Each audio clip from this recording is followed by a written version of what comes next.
ঘুরবো। দেখেন, ঠিক আছে, অসহায় ভালো থাকিস, মানুষকে রাখি। কিভাবে হেল্প করে। এই ছেলে, এদিকে আসো। জি ভাইয়া, কিছু বলবেন? তোমাকে দেখে মনে হচ্ছে তুমি বেকার, তোমার একটা চাকরির প্রয়োজন, তাই তো? হ্যাঁ, আমার একটা চাকরি খুবই দরকার। ইমরান, আমাদের অসহায় অফিসে একটা কার্ড মানুষকে দিয়ে সবাই দেবো রে। হেল্প করবে।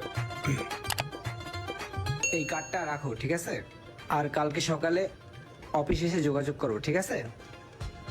ধরে নাও তোমার চাকরি হয়ে গেছে। মানুষের মনটা কত বড়। আর ধরো এখানে 2000 টাকা আছে, এই টাকা দিয়ে কিছু কেনাকাটা করে নিও, ঠিক আছে? যাও।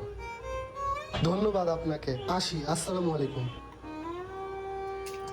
স্যার একটা কথা বলি। হ্যাঁ বলো। স্যার আমি একটা জিনিস খেয়াল করেছি, আপনি রাস্তায় কোনো বেকার লোক দেখলেই তাদেরকে ধরে ধরে চাকরি দেন, এটা কেন করেন স্যার? শুনবা কেন দেই? জি স্যার বলুন। একটা সময় ছিল আমি বেকার ছিলাম, তখন আমার কোনো কাজ ছিল না।